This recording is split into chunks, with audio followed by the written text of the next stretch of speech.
Masa semua harus presiden? Dan rapornya jelas. Rapornya jelas. Ya. Tingkat kedatangan, Pak ya. Ya. Tingkat kedatangan kita sekarang nomor 5. Ya. Sehebat apapun itu berarti rapornya. Ya.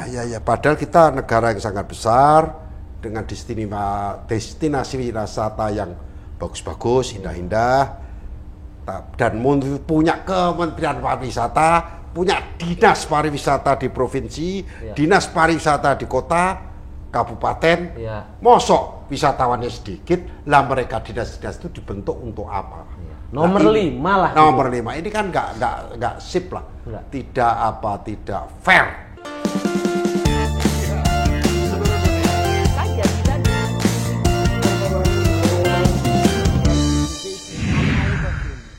Luar biasa. Meja makan. Walaupun tempatnya berubah, saya masih tetap Bayu dan ini masih tetap Kris Budiarjo. Pak D yang paling keren. Nah, hari ini kita membicarakan satu hal yang luar biasa ini. Indonesia itu indah nggak, Tom? Ya seharusnya indah, kata orang, wonderful Indonesia kan. Wonderful, indah ya. Tapi kenapa wisatawannya kalah sama tetangga-tetangga? Iya, Malaysia kalah. Apalagi Singapura yang cuma kecil. Sama Thailand, waduh, jauh. Nah ini kita akan apa masalahnya sehingga kunjungan wisata internasional itu tidak terlalu banyak atau daya saing kita lemah dibandingkan kita ngomong ASEAN aja. Kita akan bincang-bincang dengan pelaku pariwisata, penggiat pariwisata, Pak Purwantono. Sehat, Pak? Sehat. Selamat datang di meja makan, bergabung-gabung untuk ngobrol-ngobrol tentang kepariwisataan, khususnya daya saing pariwisata Indonesia. Bagaimana kondisi sekarang, Pak Purwantono, menurut Bapak? Ya, kita ini kalau ngelihat bola ya lagi seru nih kan. Jadi kita udah menang nih di Asia Tenggara ya. Udah top ya. Kita udah masuk empat besar Asia. Iya, Asia Tenggara kita menang. Tapi hari ini kita untuk kunjungan wisata mancanegara, number of tourist arrival, kita kalah. 2022 kita masih di atasnya Vietnam, kita nomor 4. Sekarang kita nomor 5, di bawahnya Vietnam. Di bawah Vietnam? Ya. Jadi di atasnya kita ada Vietnam, ada Malaysia, ada Thailand, ada Singapura. Jadi ya kita ini sekarang ini ya Bapak Presiden udah bikinkan tol, ada tol laut. Ya memang harusnya kita satukan. Karena semua negara ini sekarang ini mengintegrasikan antara darat dan laut sama udara. Nah, kita tinggal koneksi gimana mengkoneksikan antara darat, laut, udara ini kemudian menyatukan antara berapa pulau yang ada di Indonesia. Karena menurut data WWF, ya Diversity of Fish and Coral, ya jadi apa namanya itu terbaik itu di dunia itu adalah kita. Dari Papua, NTT sampai Solomon Island. Itu ikan sama karang itu terbaik seluruh dunia. Seluruh dunia, Indonesia ya? Iya. Apa gunanya kalau tingkat kunjungan kita rendah? Nomor 5, Pak. Ya, karena gini, apa namanya, Thailand sudah meratifikasi itu puluhan tahun lalu untuk apa namanya jalur laut yang dinamakan adalah apa namanya jalur kapal pesiar, ya kan? Nah, kalau kita melihat sekarang hotel, kok di Jakarta kan paling gede itu apa namanya Mulia ya, itu 1.000 kamar. Yeah. Nah, kapal pesiar yang masuk itu almost satu minggu itu 4-5 kali, itu satu kapal pesiar itu ada 2.500-3.000 cabin. Kamu luas sekali. 5.000-6.000 orang, Pak. Sekali jalan ya? Sekali jalan. Nah, kalau satu embarkasi aja Bali udah kalah. Kita memang harus meratifikasi berapa aturan, ya kan, supaya bisnis ini masuk dan menyatukan mereka antara darat, ya, bisa melalui udara, kemudian langsung ke Thailand dia ini, atau yang dari Eropa dia jalan mampir ke Thailand. Kemudian sekarang Vietnam meratifikasi, semua negara meratifikasi. Kapal pesiar itu ya? Kapal pesiar. Indonesia belum? Indonesia ada kapal pesiar, cuma setahun ada 2 kali, 3 kali. Jadi itu pun juga yang small cruise ya, yang 200 cabin. Yang beruntung lah yang masuk ke Indonesia, Pak ya. Iya.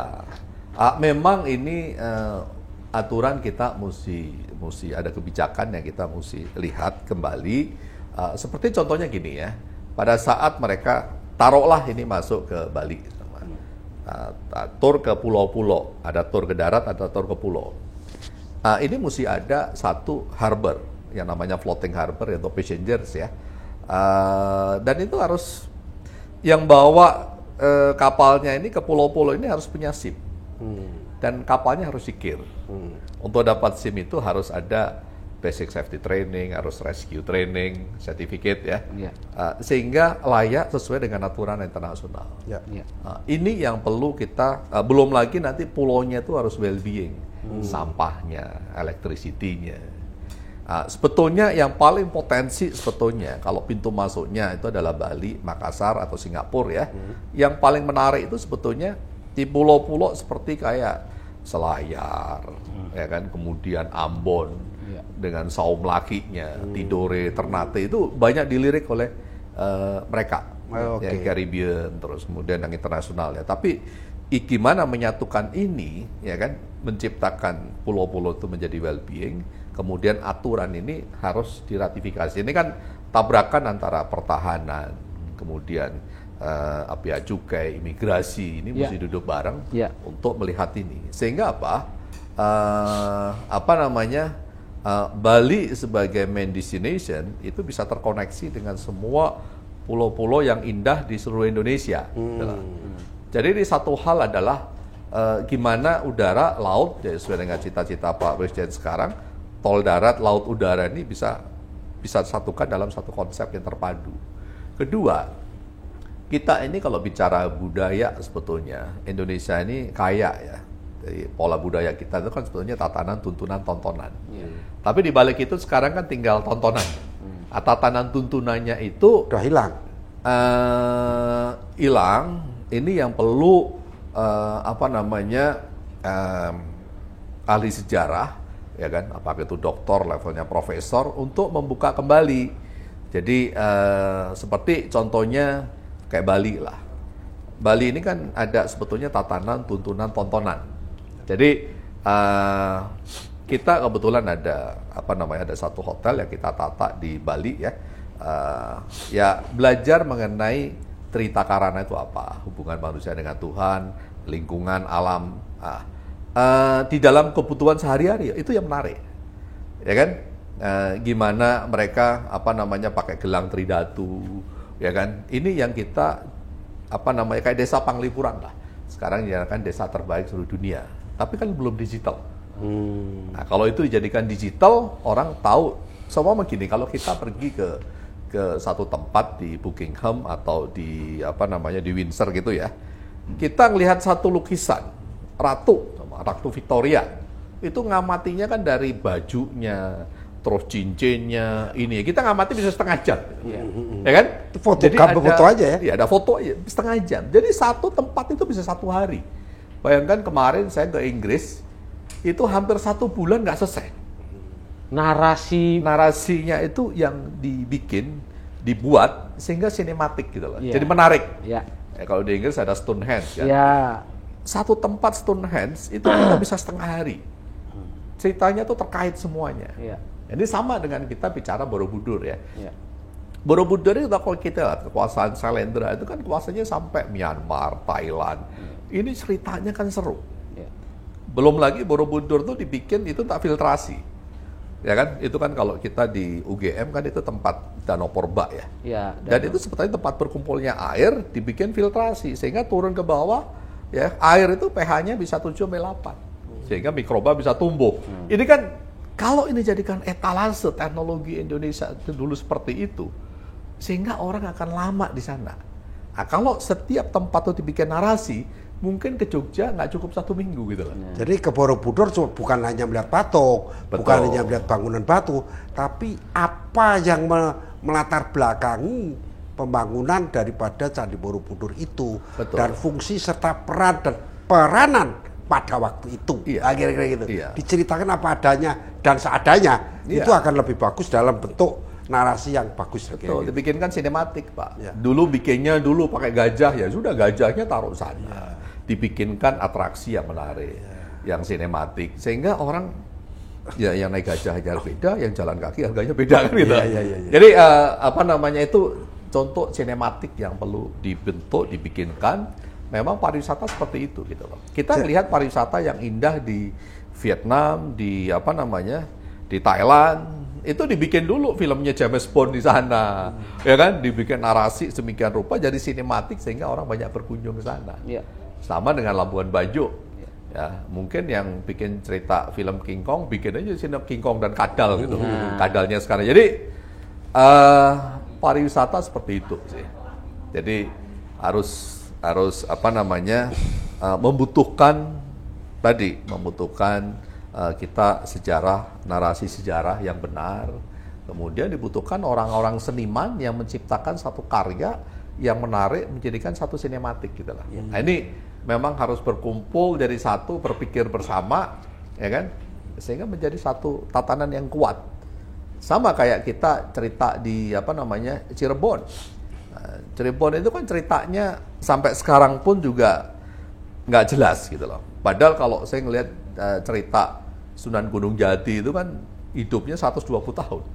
Iya. Sampai dia sekarang ini ada membikinkan dulu pada saat tahun 1800 meniadakan piring kan. Orang suruh makan nasi jamblang pakai daun jati. Iya.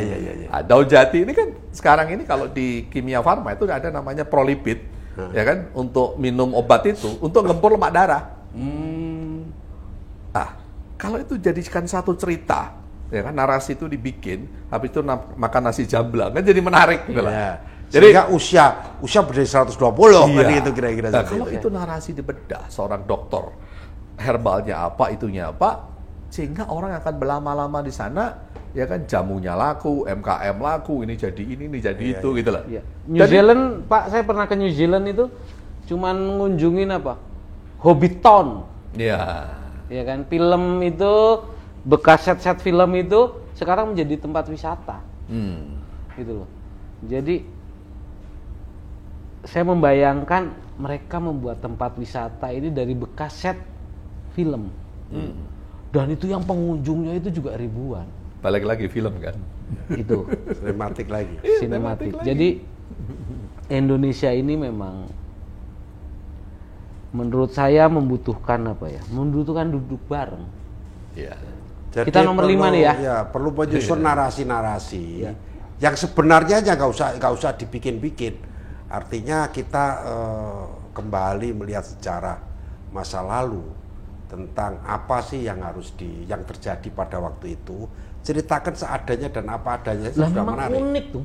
Ya, tapi Unik. cerita itu kan dihilangkan, ditiadakan. Iya. Sehingga orang hanya melihat Candi Borobudur, ya, inilah bangunannya dibuat dari ini, udah. Tapi filosofis terbangunnya Borobudur itu apa? Ya. Seperti apa? Teknologinya, kemajuan teknologi pada waktu itu sehebat apa? Gak ada dalam narasi cerita itu kan itu kira-kira. Betul. Nah, ini menurut saya yang harus difikirkan. Iya. Jadi bukan saja promosi itu hanya nyebar brosur, bukan begitu. Iya. Strategi marketing tidak seperti itu kira-kira. Betul. Saya pernah ke Mojokerto. Di sana kan Cerita Majapahit tuh. Majapahit. Terus ada Balai Kambang. Iya. Saya di sana lihat Balai Kambang ya seperti itu aja sudah. Oh, Balai Kambang kayak gini. Kebetulan saya ketemu orang dari Prancis waktu itu. Iya. Dia di sana sudah 3 bulan untuk melihat Balai Kambang saja. Iya. Dia melihat bagaimana ini dengan debit air yang besar kok tetap segitu. Debit air sedikit kok tetap seperti itu. Teknologinya seperti apa? Iya. Akhirnya saya ikut mendengarkan cerita dia. Akhirnya saya jadi 3 hari di sana. Ya. Oh, ternyata gini kan. Narasi. Ternyata gini. Kembali. Nah, itu. Narasi. Jadi kita memang miskin narasi kita ini. Betul. Jadi tempat-tempat wisata kita itu hanya mengandalkan bahwa dilihat indah. Ya udah, Healing. titik. Tapi sarana belajarnya, sarana Historisnya seperti apa? Itu tidak ditulis atau tidak disampaikan dengan sebenarnya aja, nggak usah dibikin. Iya. Sebenarnya aja. Kita perlu seorang pemikir, doktor, profesor, sama itu. Sekarang yang masih ada seperti Baduy deh.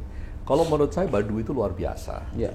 Karena apa? Kalau kita ke sana, orang Baduy itu setiap hari minum air, ya ada bambu gitu, rumpun bambu, ada bambu yang dipotong, dia minum air itu.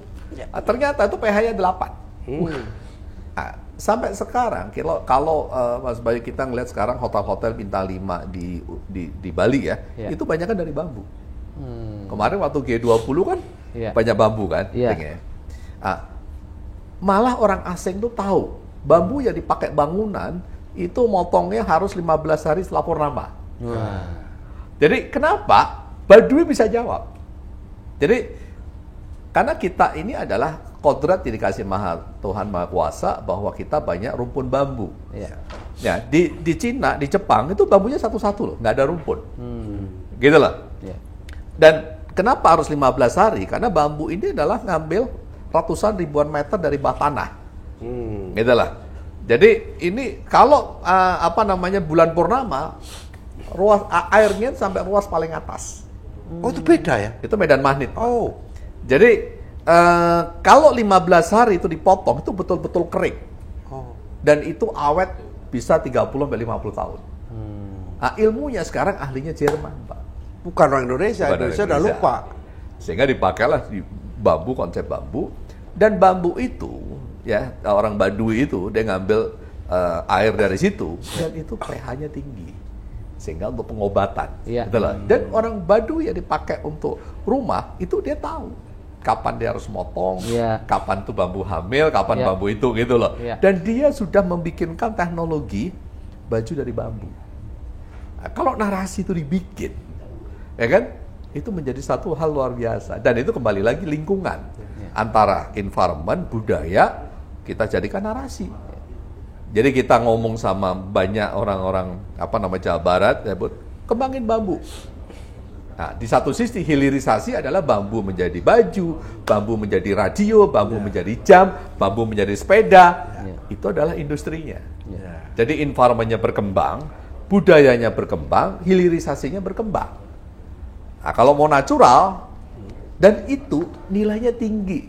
Kalau tadi wisata orang naik dari bandara, dari kapal pesiar, dan dilihat, ya sudah lihat itu. Gitu lah. Jadi tor daratnya dapat, tor lautnya dapat, ya kan? Dan ini berkembang. Saya kira perlu dipikirkan kembali. Jadi yang wonderful Indonesia itu wonderfulnya di mana? Nah, kalau yang tadi saya sampaikan itu sebetulnya reinventing culture. Jadi culture kita yang kita harus angkat dan kita bedah secara sains dan kita bikinkan narasi sinema. Jadi menurut saya sih ya sama kayak New Zealand kan. Mas Bayu tadi kalau kita dengar ceritanya Toba itu kan meletus 75.000 tahun sebelum Masehi. Dan kita sekarang tahu bahwa kita ngeliat peta Austronesia map. Jadi ternyata kita New Zealand, Taiwan dulu pernah satu daratan sama kita. Nah, kalau narasi itu bisa dibikinkan satu hal yang menarik, bahwa nenek moyang dulu mereka dari sini, tinggal yang bikin buku Eden to East, Oppenheimer, sampai undang aja, suruh ngomong. Kita bikinkan narasi, kita bikin movie. Jadi saya pikir pariwisata itu tidak bisa sendiri, ya kan? Perlu pengamat, perlu peneliti, ya kan? Perlu tadi apakah kita bicaranya perkebunan teh, apakah pertanian ini, pertanian itu. Jadi akhirnya apa? Komoditi, edukasi, rekreasi bisa jadi satu satuan. Dan pariwisata itu termasuk industri yang sustain. Tuh. Dilihat saja. Iya. Saya kemarin tur ke Inggris juga gitu. Jadi tempat-tempat wisata tuh di situ ada jualan sayur, jualan bunga. Jadi sepanjang kita mau ke tempat wisata, kita diperlihatkan dengan kambing organik, sapi organik. Habis itu kita makan makanan dan minuman yang organik gitu loh. Jadi itu yang sana makan etalase. Ya. Jadi etalase ekonomi lah. Iya. Banyak hal yang bisa ditarik oleh lokomotif wisata. Betul. Artinya konsep pengembangan pariwisata Indonesia itu sebenarnya masih jauh lah tertinggal. Jadi Kementerian Pariwisata mestinya, karena dia menjadi kementerian tersendiri, dia tidak hanya menjual brosur, tidak hanya membuat narasi promosi, tetapi juga narasi-narasi tuntunan dan tantangan yang akhirnya menjadi tontonan, kan gitu kira-kira. Jadi narasi-narasi itu Kementerian Pariwisata harus membuat dan bersama-sama dengan penggiat pariwisata, dengan pelaku sejarah, pelaku ekonomi, itu menyusun sebuah narasi yang benar-benar, yang sebenarnya secara dari historis suatu wilayah lah kira-kira seperti itu. Jadi bukan sekedar gambar foto, bukan sekedar indahnya pemandangan, tetapi kenapa pandangan itu indah, ada sejarahnya, kira-kira begitu ya. Itu yang saya kira perlu ada sebuah revolusi lah menurut saya di Kementerian Pariwisata di dalam membuat promosi dan narasi. Ya baru-baru ini saya ngunjungin ada teman saya dari New Zealand, jadi kebetulan dia bikin satu tempat meditasi, dan itu international meditation ya disebut. Ya, jadi saya cukup kaget karena musik induction-nya yang untuk orang meditasi sama yoga tadi itu gong, gamelan, gamelan, gong, gong. Habis itu saya diskusi sama dia. Saya bilang why gamelan? Dia bisa jelaskan narasinya secara sains. Dia bilang negara kamu itu sebetulnya udah beradab sebelum negara Eropa beradab, karena masih bikin gitar ini sudah membikinkan dari musik dari logam, gitu loh. Dan ternyata itu kan dari tembaga, fungsi tembaga ada penangkal elektromagnetik negatif. Jadi pada saat suara itu dibunyikan, itu bisa menurunkan gelombang otak alfa theta. Disitulah tingkat relaksasi tinggi, gitu loh. Kalau kita bisa tidur di theta alfa, ya kan 15 menit, ukurannya sama dengan 4 jam, 5 jam tidur di beta, gitu loh. Itu yang dia dapatkan, ya kan? Nah, saya pikir-pikir, berarti nenek moyang kita tuh udah tahu. Jadi kalau kita dulu di Jawa, ya di Sunda, di Bali itu pada saat dengerin gamelan itu kan ada tembangnya, ada mije lahir, ya kan Dandang Bulo mau copat sampai Pucung meninggal, terus Megatro. Ini kan sebetulnya ada satu konsep yang sebetulnya sudah dilahirkan pada saat gelombang otak turun, ya meditasi itu kan tingkat yang paling tinggi, ya frekuensi. Habis itu dikasih penyerapannya juga tinggi, habis itu dikasih nasihat. Ini menurut saya konsep zaman dulu itu ada tatanan, tuntunan, tontonan. Paripurna ya.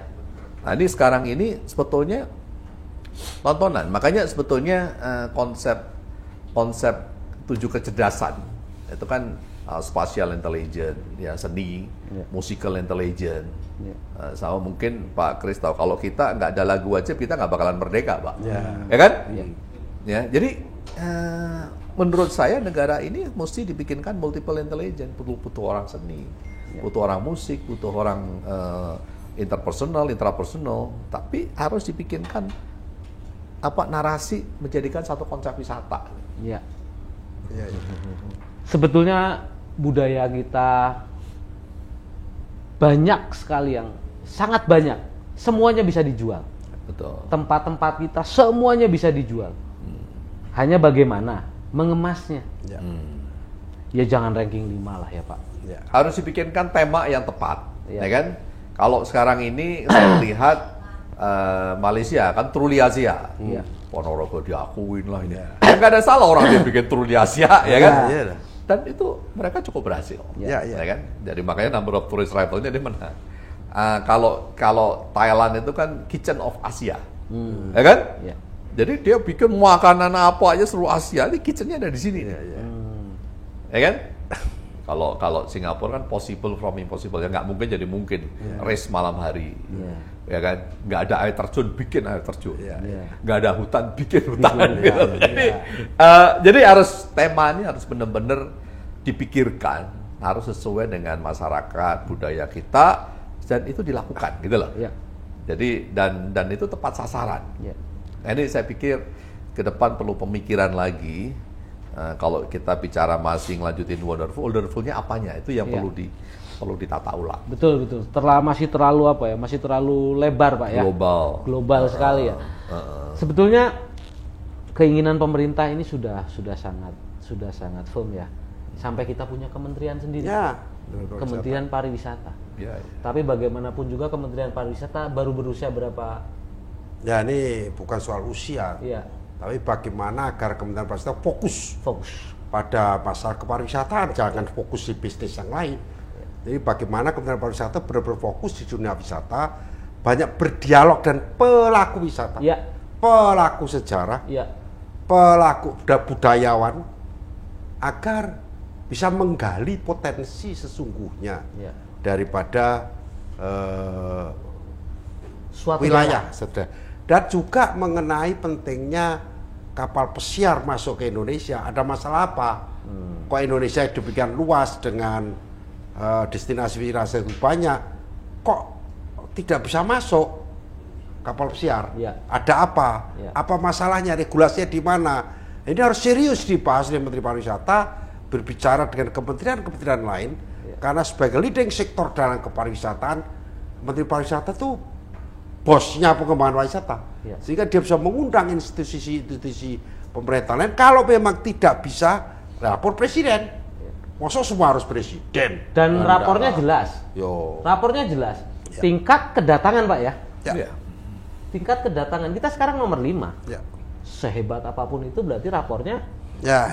Padahal kita negara yang sangat besar dengan destinasi wisata yang bagus-bagus, indah-indah, dan punya Kementerian Pariwisata, punya dinas pariwisata di provinsi, dinas pariwisata di kota, kabupaten. Mosok wisatawannya sedikit, lah mereka dinas-dinas itu dibentuk untuk apa? nomor 5 lah. Nomor 5 ini kan nggak sip lah, tidak fair. Kalau kementerian ada, dinas ada, baik provinsi maupun kabupaten kota, tetapi wisatawan kita semakin tertinggal jauh dibanding negara-negara di sekitar kita. Kita akan kembangkan pariwisata kita, destinasi wisata kita, bagaimana kita bersama-sama, kebijakan pemerintah harus benar-benar jelas. Bukan saja membuat event-event baru, tetapi mengembangkan event yang ada, melestarikan budaya yang ada. Dan yang paling penting, membuat strategi agar wisatawan dunia bisa berkunjung dengan mudah ke Indonesia. Salah satunya adalah ratifikasi mengenai daripada kekunjungan kapal pesiar ke Indonesia. Kita akan bincang-bincang lebih lanjut, bedah tuntas tentang bagaimana kita mengembangkan pariwisata di Indonesia. Terima kasih. Meja makan.